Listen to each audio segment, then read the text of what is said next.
What's up guys, it's me, Jeremy.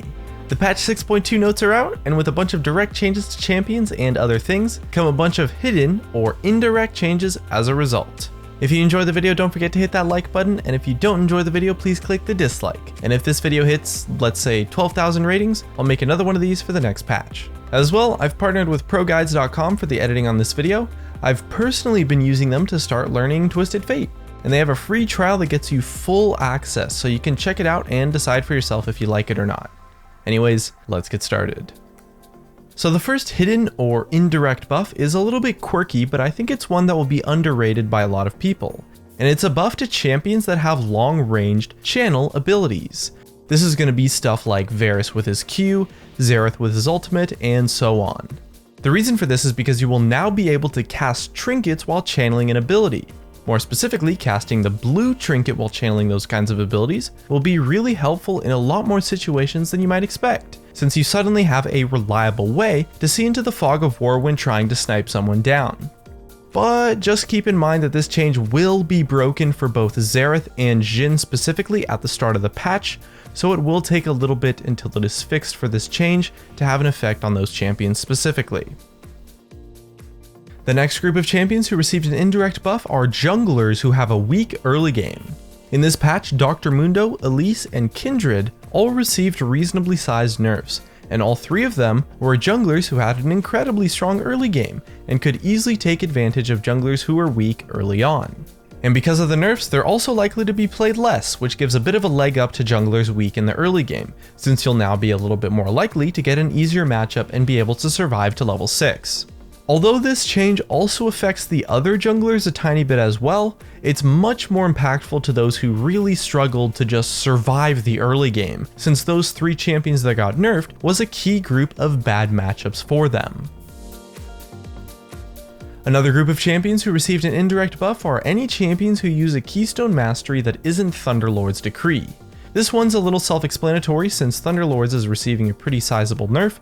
The champions that never used it in the first place get a little bit of a leg up, since their opponents who were or still are using Thunderlords are now a little bit weaker as a result of the nerf of the mastery.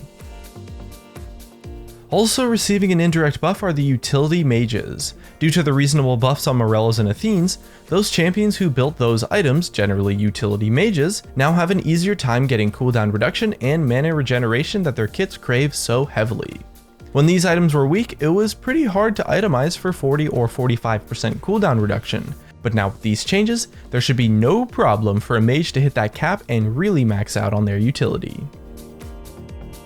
And the next one I think is pretty interesting, and it's mobile fighters in the top lane that have good trades and sustain, so stuff like Aurelia and maybe Riven. And this one occurs as a result of the massive buff to AP Nunu that is taking place on this patch.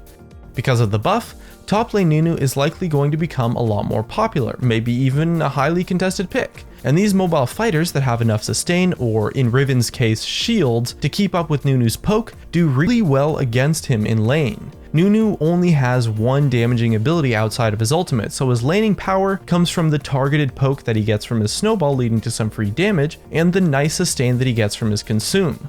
But the sustain on those fighters contradicts the poke, and the mobility lets them be the aggressors in the lane, since Nunu will have a hard time kiting and disengaging against them because of their mobility.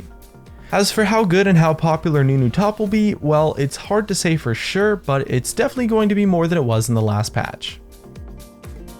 The last change in this list is, it's not an indirect buff in any way, shape, or form. In fact, it's a very direct buff to Cassiopeia. And although it kind of goes against the spirit of this video, I wanted to include it anyways because it's something that is likely to go fairly unnoticed, because it was included in the rather minor and unappreciated bug fix section of the patch notes. But for being included in such an insignificant way, I actually think it's the biggest direct buff of the entire patch. And the change is this. Similar to Rise, Cassiopeia now retains her previous movement or attack command after E Twin Fang's cast finishes. What this means is that you can click in one direction and cast Twin Fangs in any other direction, and you will automatically continue moving in that direction that you initially clicked on, essentially making kiting using her Twin Fangs take pretty much zero mechanical skill now, whereas previously it took an incredibly high amount of mechanical skill. She's become much easier to play and thus much better overall from a seemingly minor bug fix. And that's just about all the hidden buffs I could come up with, so let's go over a rundown of some of the major things to look out for on this patch. The buffs to Nunu and Cassiopeia are pretty significant, as is the nerf to Rengar. The Kha'Zix buff is also something that I could see having a lot of potential since it adds a lot of mechanical ability into his kit, so maybe it's like a wildcard buff from the patch. As well, jungle matchups are probably going to shift around a little bit since 3 major popular junglers took a hit, but Graves wasn't touched, so he'll still reign supreme. However, there's a big opportunity for a lot of the Devourer-based junglers to be a little bit better now. Udyr, Shyvana, Master Yi, Aatrox are all already pretty strong, and now they won't have to compete as much in the early game either to just farm up their Devourer. Nunu jungle also has a little bit of potential to rise up, but his buffs benefit his laning a lot more than his jungling.